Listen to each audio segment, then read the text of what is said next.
right. Are we ready to rumble, Manny? You've been rolling. Okay.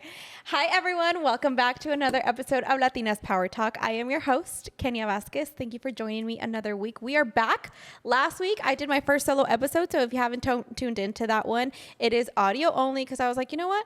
Who's going to want to just watch me sit here, So it's audio only. Let me know what you guys think. If you guys want other solo episodes, leave it down in the comments. Let me know if there's like topics, if there's like questions that you guys want me to answer. I am here for you guys. And because of you guys, I am here as well. So muchas gracias for tuning in. Today, we are going to be talking about mental health. I feel like I am such a big advocate about this topic. I have shared numerous times that I was diagnosed with anxiety when I was 6 years old. And I've talked a little bit about my experience with it. But I am so ready to dive into this conversation. I feel like it's a conversation that is so needed, especially in our community. There's still so much stigma, so much criticism that I feel like sharing our stories is going to hopefully help us move in the right direction of changing that, of making people feel seen, accepted, and know that there are resources. So if for some reason you are going through something, just know that you are not alone, that there are a lot of people going through the same thing, through similar feelings, and we're going to get through it together. So for today's episode, I'm going to have here one of my amigas, Yaneli Veronica Navarro. How are you, girl? Good. Thank you so much for having me. No, thank you for being here. Thank you for being so open. I know a few months ago, I think, you opened up to me about your journey with mental health. Mm-hmm. And I instantly clicked and I was like, you know what? I can relate to that. And I feel like it's a conversation that, like I said, we don't have or is not accepted. And this is a platform to do it. This is a platform to open up and share what we've been through, to share what helps us, and just start being that voice and hopefully have it be more accepted. So thank you so much for being such an open book, for opening up about it, because I know it's not easy. I've had anxiety since I was 6 years old, and I know you struggle with mental health. What is it that you've been diagnosed with? So, growing up in a Latino household, and again, we can't fault our parents because that was the way that they were raised. And, exactly. It just gets passed down to generations. So growing up, it was very hard for my parents not to see mental health as something that they needed to help on. They didn't believe in depression. They didn't believe in anxiety. They didn't believe in insomnia, ADHD, and I can keep going. So, definitely growing up and not being able to voice your emotions and having to put them in a little box and never open it. Store them away. That's what we were taught. Mija, okay, keep going. That's our immigrant parents. That's all they know. Keep going. No tienes tiempo para llorar. No tienes tiempo para estar ahí sentada in your feelings and wipe your tears and keep going, girl. Yeah. So, it was very hard not being able to express my emotions and not being able to understand what was fully going on when I was younger. And it wasn't until I was older where, I got married and I have such a supportive husband that, really supports me with my mental health, that I was able to finally be able to express myself, let those emotions out, be able to sit back. I'm like, okay, this is what's going on. What do I need to do to get the help that I need? I know for me, when I was 6 years old, I think I started to have my anxiety attacks around that time. Like I remember when I had just turned 6 after my birthday party. That night I woke up and I was like shaking. And my dad would travel a lot for work. So it was just my mom, my sister, and I. And I remember waking up, and me back in the day, now looking back, I had a tick whenever I started to feel a panic attack because I felt like I didn't know what was happening to me. Yeah. Like you feel like honestly, like you're losing control of your body. Shutting down. It is. And for a long time, I don't know about you when you were going through it, but for a long time, I kept it to myself. Yeah. I was like, I'm not going to tell any of my friends. I'm not going to tell anyone because I don't know if it's a feeling of being ashamed. I don't know if it's a feeling of being in denial also as well. Yeah. And I hid it. But when I started to open up, I started to realize like a lot of people go through that same thing. And like, for example, you and I opened up and I was like, oh, she gets it. She gets me.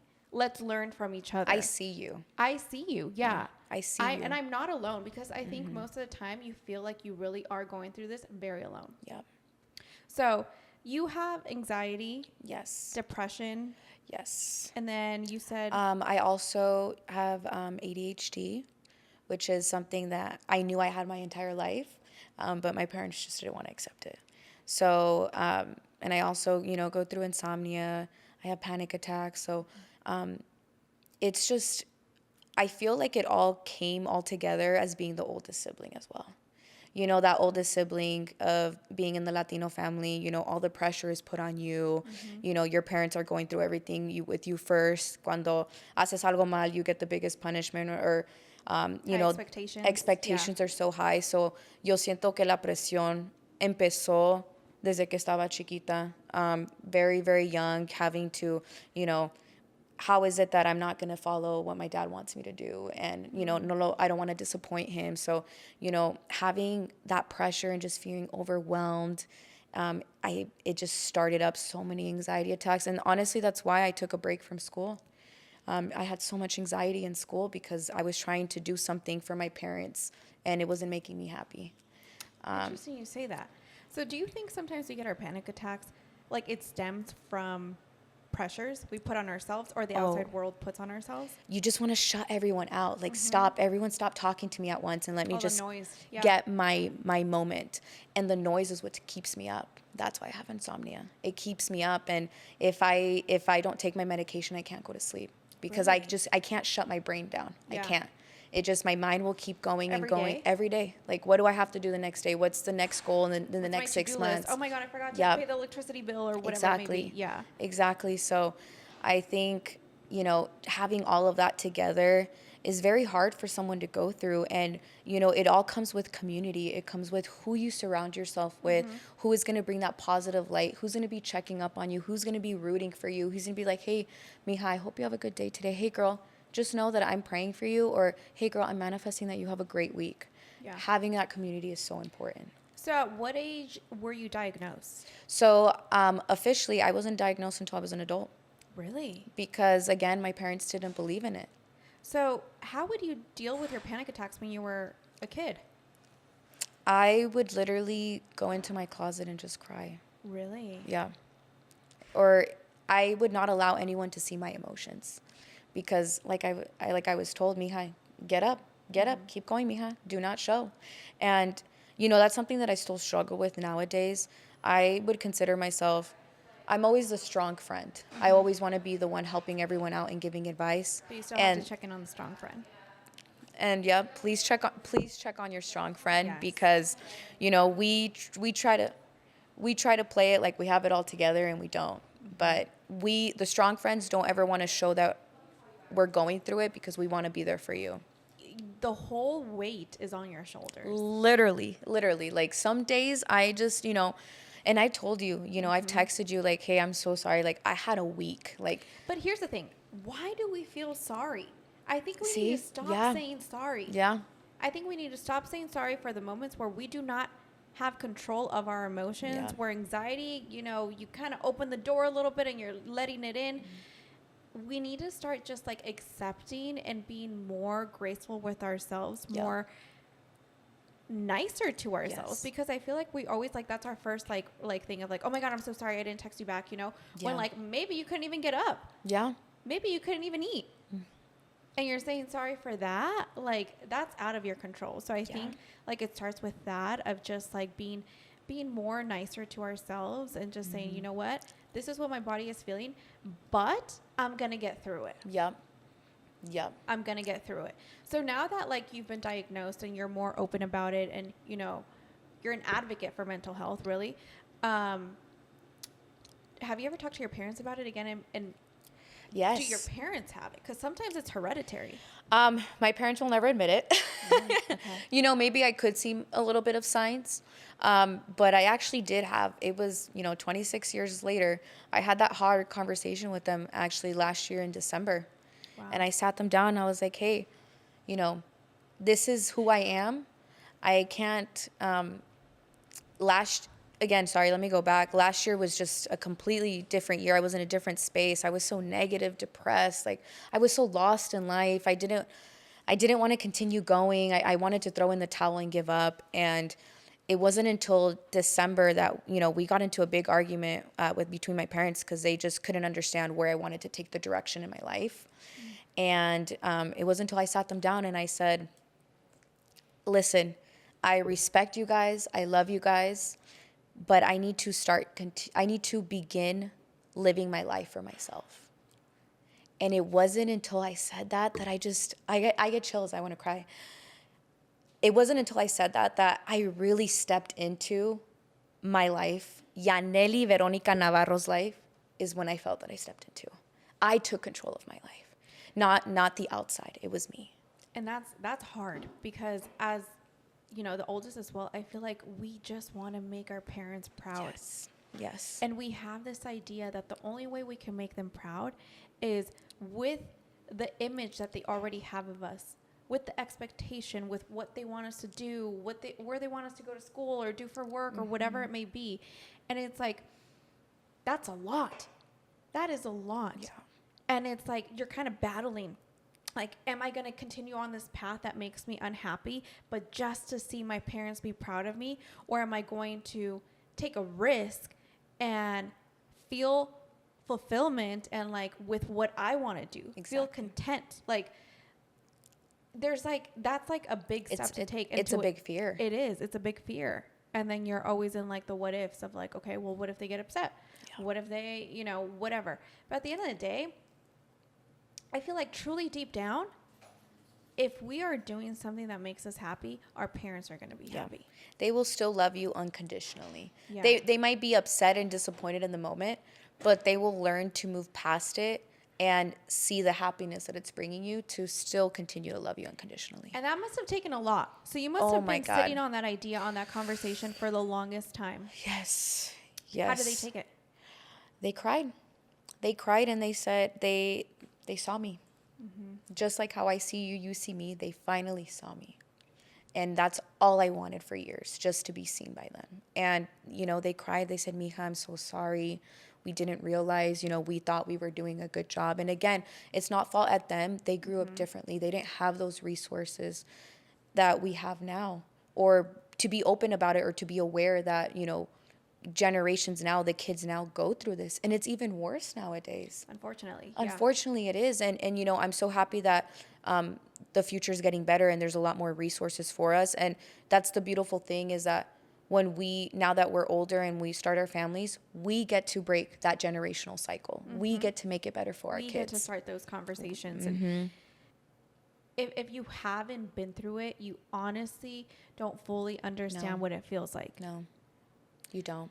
So if you're comfortable with this conversation, I know my experience, I've had anxiety ever since I was 6, like I said.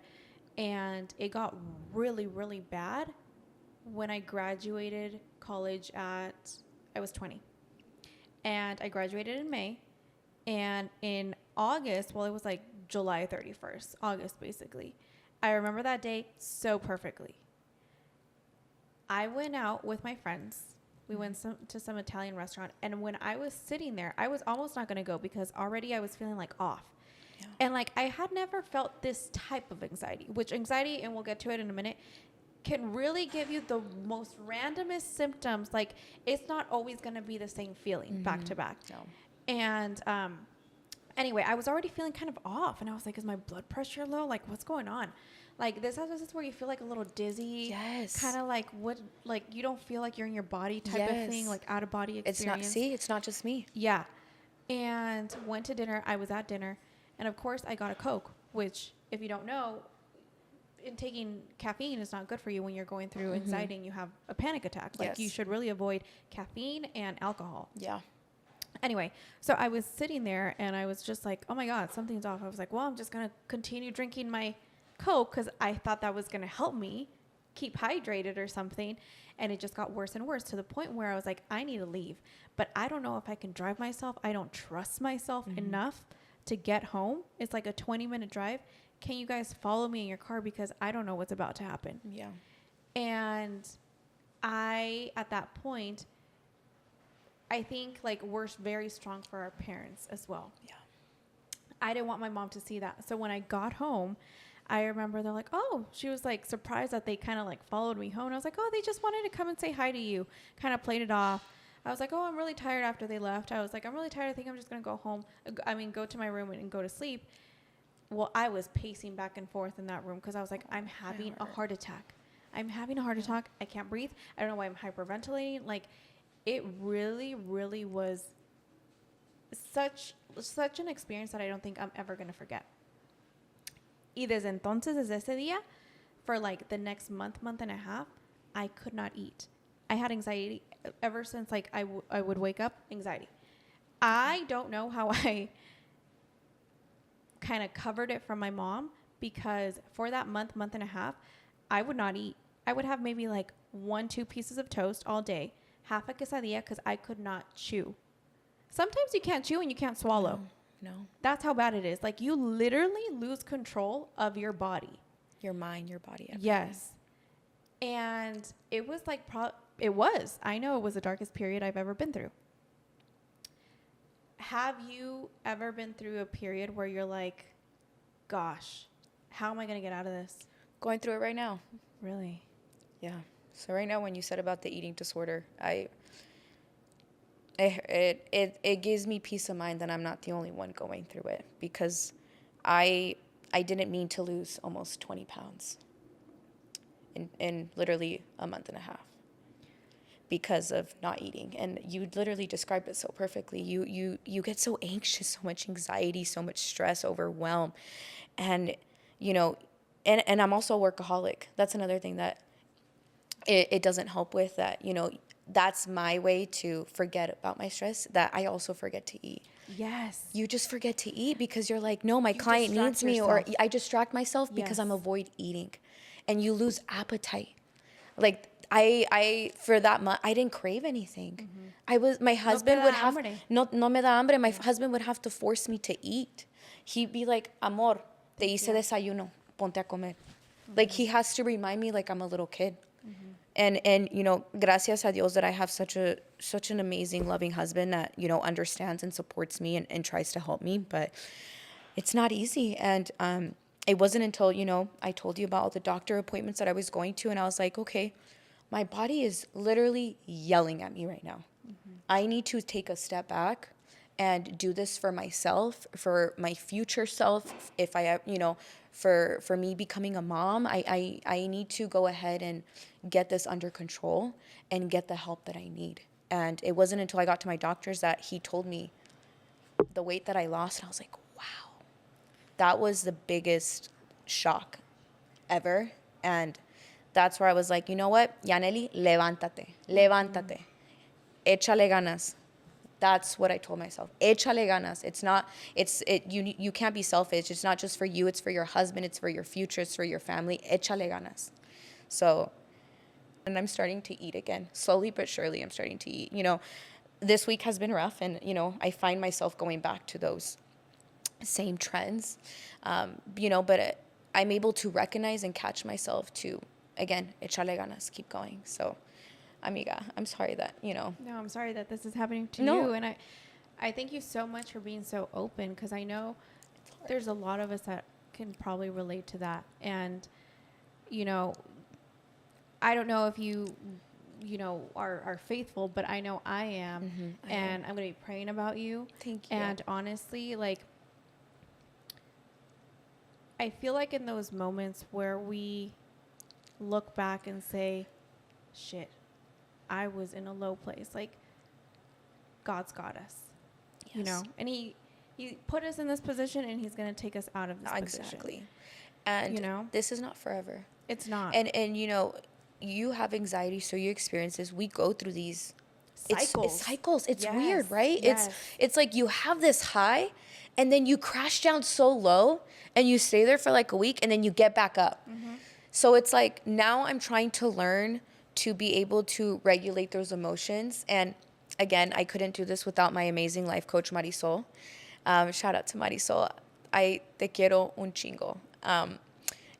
she helps me with that. And that's another thing that I will tell people, that invest in yourself, invest in your doctors, invest in your therapist, invest in your psychiatrist, invest in your life coaches. And you need to be pouring so much into your cup, just like how you do for others. And if your cup is not filled to the top, how the hell are you supposed to help others? Exactly. Or you will continue to drain yourself and burn out. And even invest in hobbies and things that, give you satisfaction, that make you happy. Like if that's taking a knitting class, if that's, enrolling at a gym because you feel at peace, that's your like 1 hour of you time, like do it.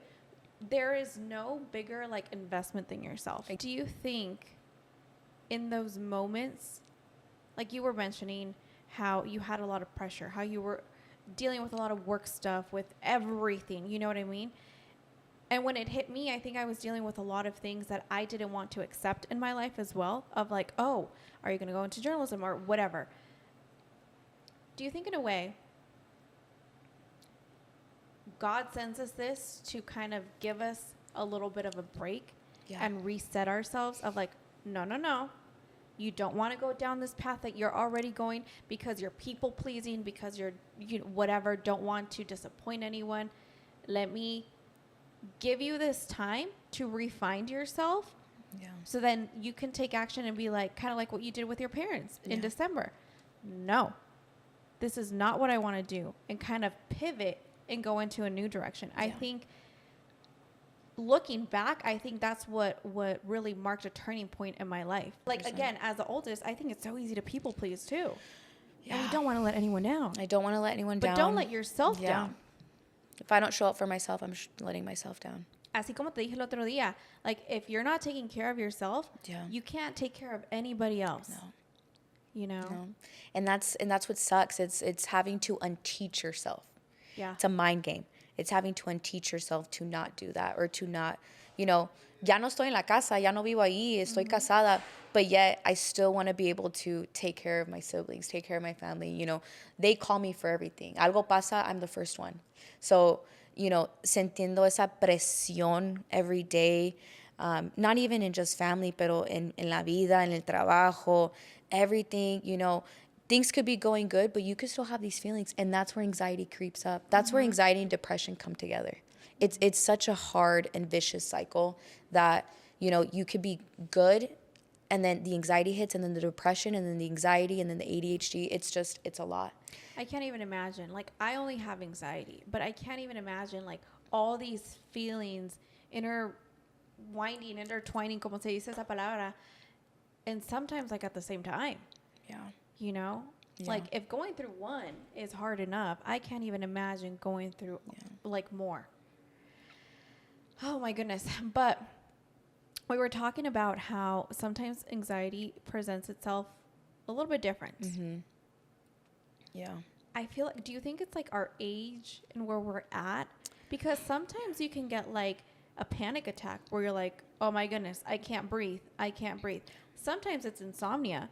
Anxiety presents itself in insomnia as well. Sometimes it's stomach issues. I know my sister has anxiety, and it presents to her in stomach issues. It's like so all over the place. Everyone's so different, so everyone deals with it different, and all the signs come differently. But like at the end of the day, they all tie together, and you're able to go ahead and come together and be able to talk about it. Like you said, I didn't know that it came in the form of stomach issues. I didn't know that. And right now, like that makes sense with the insomnia. I'm losing my hair. And, that could be, that ties into my anxiety, and that ties into my thyroid. So, it's different things. But, I know that I'm going through it when I'm losing my hair. Chunks. Oh, my I'm talking chunks. Like, I record everything. So, like, just to look back, like, to push myself, like, girl, keep going. Like, this is temporary. Mm-hmm. You keep going. It needs to be talked about. You need to be able to open up to your friends. You need to have that person that you can go ahead and just fully desahogarte. And that's what I've learned growing up and nowadays I, thank gracias a Dios for my husband, because he really lets me just dump it all out. You need to dump out those emotions to just be able to let the anxiety go and move on. So what do you do to cope? So what I do to cope when I'm having those bad days, either I'm going to go work out. I'm going to go have such a good lift. And I'm going to be going hard. And when I'm really going through it, I'm going to go box. Oh, wow. I box out my emotions. Let some of those emotions Hell out. yeah. Yeah. Or the other thing is I pray and I meditate. And that also comes from the support of my husband and my life coach, Marisol. She truly is my everything. She knows that I love her because she is literally my outlet. Like if I'm having a bad day, this might sound cheesy, but I do digital diaries to myself, but it's to Marisol, if that makes sense. I always tell her, you don't have to reply back. You don't have to text me back. That I can be safe with you. I can let out everything with you, and I know that you will never judge me and you will never look at me differently. That's an amazing way that I cope. And I love it that she gives me that space to just be able to dump it. Sometimes she replies, sometimes she doesn't, or she'll reply a couple of days later, but I know she'll reply. And it's like a form of therapy to me. To just let it go. Let it go. Like, Let así it go. lo pongo en un voice memo, I let it go y se me olvida. And I'm able to move past it. At what point did you say, I need a life coach? I need to find some sort of resource, some sort of help? It was, I met her in November of last year. And when she was speaking, I felt like I was the only one in the room. She saw me. And that was the first time anyone had ever seen me. And and she doesn't know this. Yeah, she saw me. She saw me bright. I was front row. We were like, oh my God, like we're gonna be late, we're gonna miss it. And we happened to they put us up in the front, and the whole time she was just talking to me. And I was like, wow, I'm seen. I'm seen. She sees me. We lost communication. I followed her there, and it wasn't until I went to her workshop in January. And I was like, yep, this is what I need in my life right now. This is what I need to be able to take the next step, to be able to blossom, to be able to grow, to be able to heal. And after that workshop that I took with my best friend, Ashley, and I took it with Kayla, they didn't sign up. Marisol was trying to tell all of us to do it, and they didn't sign up. And usually I'm like, okay, if you won't do it, then I won't do it.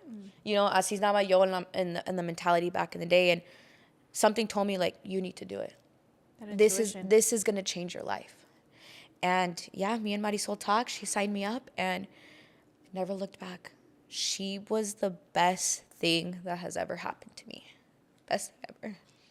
What is something that you've learned these past few months of going to, I don't know if you would call it therapy. Would you call it? It's in a form coaching? I would say it's in a form of therapy. Yeah. Yeah. Coaching and therapy, because technically she is coaching me. She is letting me know, okay, what she lets me express my emotions, and then she tells me how it is, and she's like, what are you going to do about it? What are you going to do about it? Like you said, we can say all we can say, but what is the action? What are you going to do after? Right.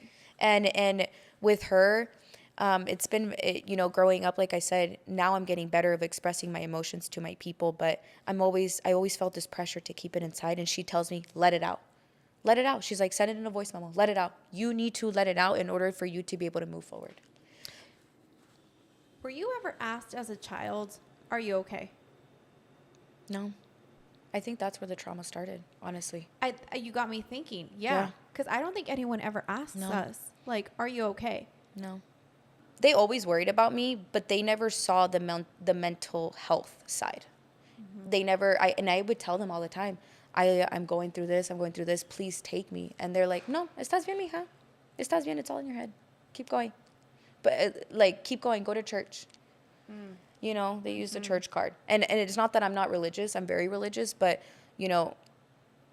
not everything can go ahead and be done through church. I believe that a lot of people, you need to go seek that professional help, the therapy, the doctors, all of that.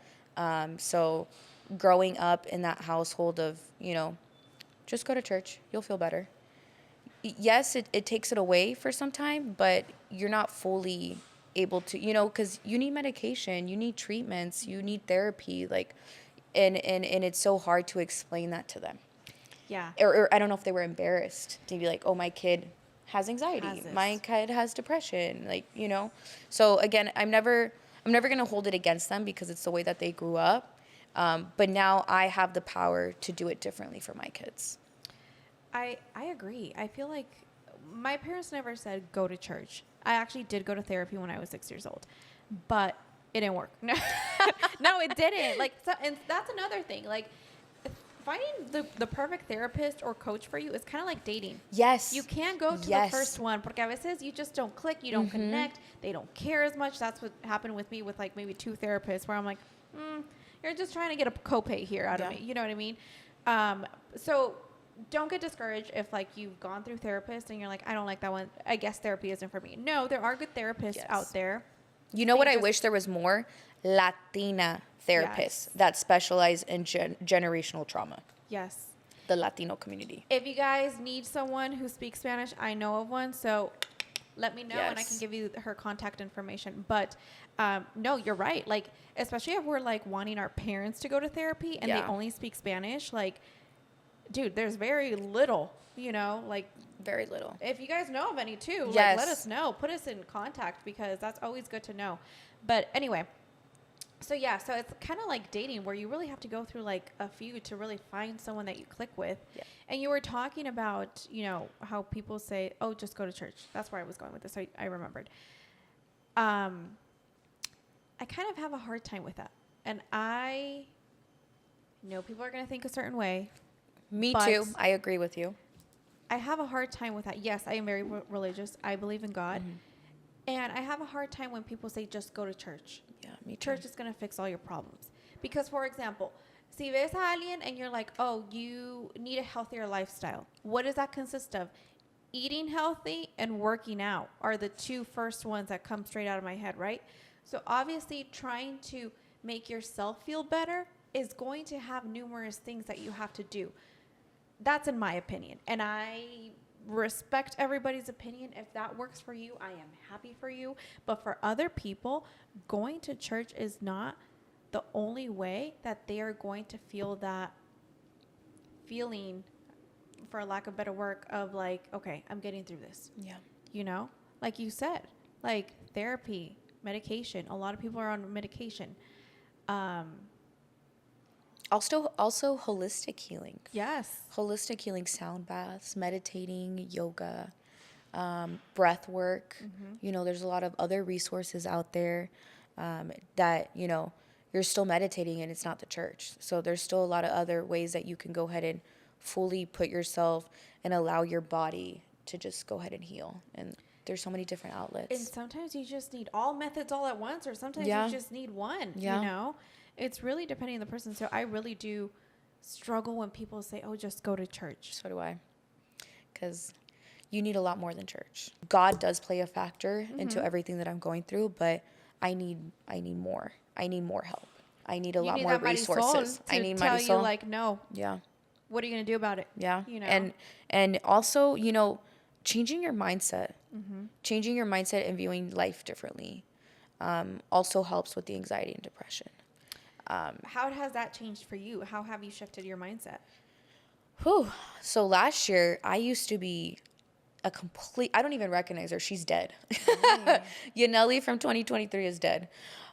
She was just very sad, upset, frustrated, depressed.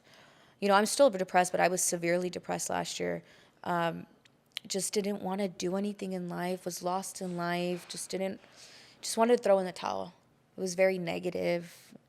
And now I don't recognize myself, but I'm happy of the person that I am today. I'm happy that I listened to my body, I listened to my mind, and I made the best decision of my life, which was investing in myself. What changed for you to be like, you know what, I don't want to think like that anymore? What changed for me is being surrounded by so many amazing Latina entrepreneurs. That's what changed for me. And it was when I went to that Poderistas talk in November that I got to see 3 different panelists, and just hearing them talk and hearing their story made me question, why not me? I'm stopping myself. No one is stopping me from achieving my goals and my dreams. I'm my biggest critic. I'm stopping myself. And that whole panel was like, if they can do it, I can do it. And that's what Marisol always says. If he can do it, you can do it. Mm-hmm. What makes you think that you can't do it? What makes you think that you're not capable? We're our biggest critic. We will bring ourselves down before anyone else does. We're our biggest competition. Our Exactly. doubts, our fears, our everything. Exactly. Do you think that being exposed to a different, what's the word? Community or way of thinking, like you saw that there was more out there. Yeah. I feel like a veces, like, I'm quite an observer. I've never dealt with depression, but a lot of people that I know, they sit in their depression because they feel like being in a dark place is all that life is about. Yeah. I feel like you got exposed to something and you saw these vibrant, energetic women who were go-getters, and you kind of got exposed to, like, there's more to life. I saw the light. You saw the light. I saw the light, and it was shining so bright in my face, and I said, agárrate, Yaneli, because you are going to go for it. For someone who can't find the light, what advice would you give them?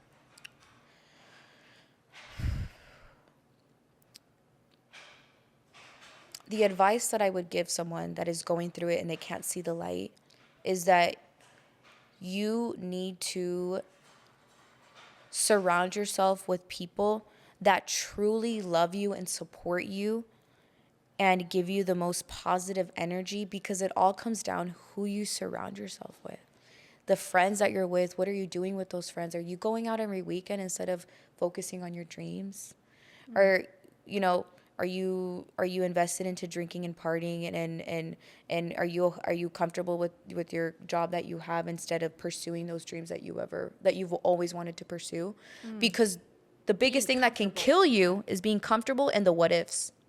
You'll if you continue in that hole, and that's what was happening for a year. You continue that hole. I could have done this. I couldn't have done that. Mm-hmm. What if I would have done this? The what ifs are going to kill you. Instead of doing the what ifs, how about you do it? Mm-hmm. And that was my breaking point. That was my breaking point, because I knew the potential that I had, but I was so scared. And fear also plays a factor of holding you back. Were you scared to fail? Yeah. Because growing up, I was always known as the black sheep. I was always known as that. And I put that title on myself. No one put it on me. But that's how I viewed myself in front of my relatives, family, everything. You know, because I did things differently.